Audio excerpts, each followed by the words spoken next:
नमस्कार, स्वागत है आपका हमारे चैनल पर। मैं हूं आपके साथ शिप्रा सैनी। बड़ी खबर हैदराबाद से है, जहां केंद्रीय गृह मंत्री अमित शाह की सुरक्षा में सेंध लगी है। जी हां, टीआरएस नेता कोसला श्रीनिवास ने उनके काफिले में अपनी गाड़ी घुसाई, जिसके बाद उनकी पुलिस कर्मियों से भी झड़प हो गई। लेकिन इस तरह से ये सुरक्षा में उनकी बड़ी सेंध लगी है, ये मामला सामने आया है। सिक्योरिटी का मामला है जाहिर तौर पर, जिसको लेकर सियासत भी काफी गर्म हो चुकी है। लेकिन आपको बता दें, तेलंगाना मुक्ति दिवस के मौके पर केंद्रीय गृह मंत्री अमित शाह हैदराबाद पहुंचे और वहां उनकी सुरक्षा में चूक का ये मामला सामने आया है। खबर ये है कि अमित शाह के काफिले के आगे टीआरएस के नेता कोसला श्रीनिवास ने अपनी गाड़ी खड़ी कर दी और इसके बाद वहां मौजूद सुरक्षा कर्मियों से भी उनकी झड़प हो गई। गाड़ी का शीशा तोड़कर पुलिस कर्मियों ने उस गाड़ी को काफिले से हटाया है। इस तरह से ये सुरक्षा में उनकी चूक का बड़ा मामला तेलंगाना से सामने आया है।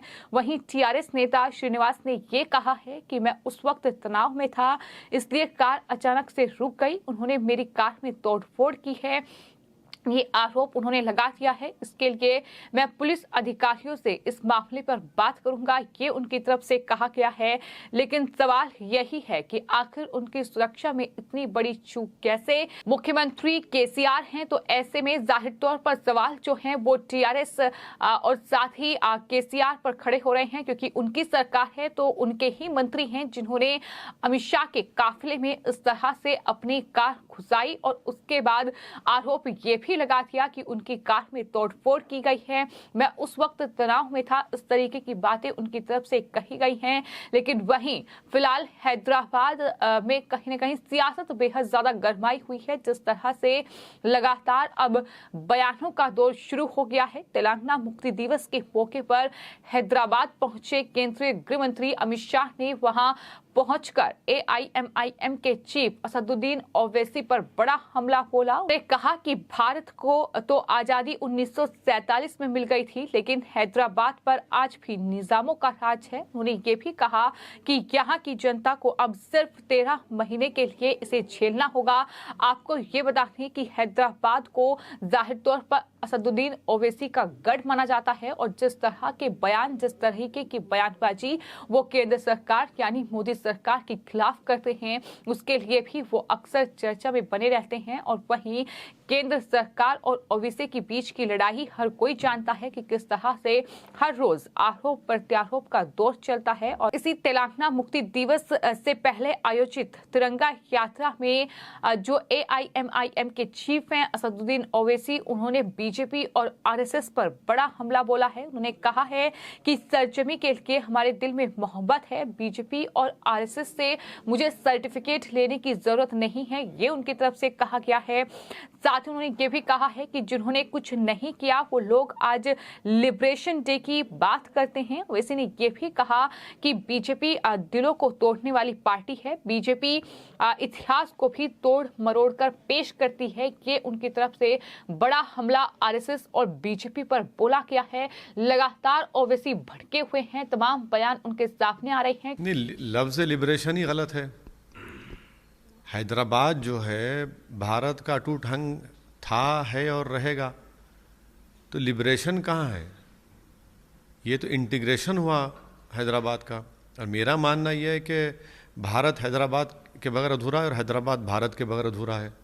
तो इसको इस तरह का देना गलत है। बल्कि भाजपाइयों को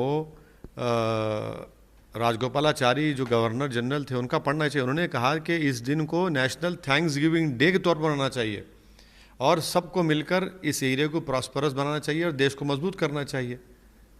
तो हमारा मानना है कि इंटीग्रेशन हुआ है और जितने भी लोग उस ज़माने में रहते थे वो सब के सब चाहते थे मेजॉरिटी का हिस्सा भारत का हिस्सा बने। हम ये कह रहे हैं कि उसको आप इंटीग्रेशन डे के तौर पर मनाइए। भाजपा मिलाने की बात क्यों नहीं करती भाई? मिलाने की बात करिए आप।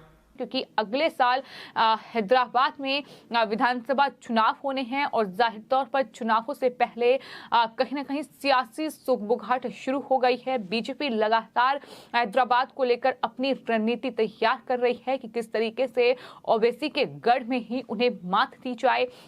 अपनी जीत को लेकर लगातार बीजेपी दावा पेश कर रही है। वहीं केंद्रीय गृह मंत्री अमित शाह भी अब तेलंगाना मुक्ति दिवस के मौके पर हैदराबाद पहुंचे, जहां प्रधानमंत्री नरेंद्र मोदी का आज चूंकि जन्मदिन है और इस खास मौके से उन्होंने साल भर में जो कार्यक्रम बीजेपी करेगी उसका जो उद्घाटन है वो एक तरीके से किया है। उन तमाम कार्यक्रमों की शुरुआत एक तरीके से केंद्रीय गृह मंत्री की ओर से की गई है। तो जाहिर तौर पर हाल ही में भगवा पार्टी यानी बीजेपी की केंद्रीय कार्य समिति की बैठक भी हुई थी और प्रधानमंत्री नरेंद्र मोदी ने ही उस बैठक को संबोधित किया था और यही वजह है कि बीजेपी लगातार तेलंगाना को लेकर अपनी रणनीति तैयार कर रही है। लेकिन जिस तरह से हैदराबाद जैसा गढ़ जो कि ओवैसी का गढ़ माना जाता है, उसमें असदुद्दीन ओवैसी उनकी पार्टी को मात देना ही बीजेपी का एकमात्र लक्ष्य है और इसी के साथ बीजेपी आगे बढ़ रही है। यही वजह है कि केंद्रीय गृह मंत्री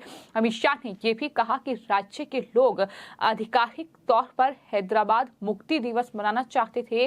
अलग अलग राजनीतिक दलों के नेताओं ने इसका वादा भी किया, लेकिन सत्ता में आने के बाद उन्होंने वोट बैंक की राजनीति के कारण जश्न मनाने से इनकार कर दिया। हैदराबाद के परेड ग्राउंड में तेलंगाना मुक्ति दिवस कार्यक्रम में केंद्रीय गृह मंत्री अमित शाह के साथ महाराष्ट्र के मुख्यमंत्री एकनाथ शिंदे और साथ ही केंद्रीय मंत्री जी किशन रेड्डी भी शामिल हुए हैं, वो भी इस दौरान मौजूद थे। तो इस तरह से लगातार अब सियासी वार पलटवार का दौर जो है वो लगातार हैदराबाद में देखने को मिल रहा है, जहां ओवैसी ने दरअसल हैदराबाद मुक्ति दिवस से पहले इस तरह से तिरंगा यात्रा जो निकली है उसको लेकर ये तमाम बयान उनके सामने आए हैं। ओवैसी ने ये भी कहा है कि दुनिया में सबसे ज्यादा बेरोजगार युवा भारत में हैं, लेकिन जब आप प्रधानमंत्री से इस बारे में बातचीत करेंगे और सवाल पूछेंगे तो मोदी कहेंगे भाइयों बहनों चाय पी लो। इस तरह की बयानबाजी लगातार ओवैसी कर रहे हैं। जब आप पूछेंगे कि महंगाई पर नियंत्रण क्यों नहीं है तो वो कहेंगे कि हमने राम मंदिर बनाया है। यानी ओवैसी भड़के हुए हैं। जिस तरह से तमाम राम मंदिर हो या फिर इसके बाद जो ज्ञानवापी का मामला चल रहा है, जिस तरह से लगातार मुस्लिम पक्ष की याचिका खारिज हो रही है, उन्हें एक के बाद एक झटके लग रहे हैं। जिस तरह से तमाम चीजों को लेकर खुलासे हो रहे हैं कि किस तरह से कहीं ना कहीं मंदिरों को तोड़कर मस्जिदों का निर्माण किया गया, जो कोर्ट का फैसला तमाम मामलों में सामने आ रहा है, उससे ओवैसी बौखलाए हुए हैं। और यही वजह है कि इस तरह से राम मंदिर को लेकर भी वो लगातार बयानबाजी कर रहे हैं। ओवैसी ने यह भी कहा कि भारत और राजस्थान के युवाओं को ये सोचने की जरूरत है कि बीजेपी ने उन्हें क्या दिया और क्या छीन लिया।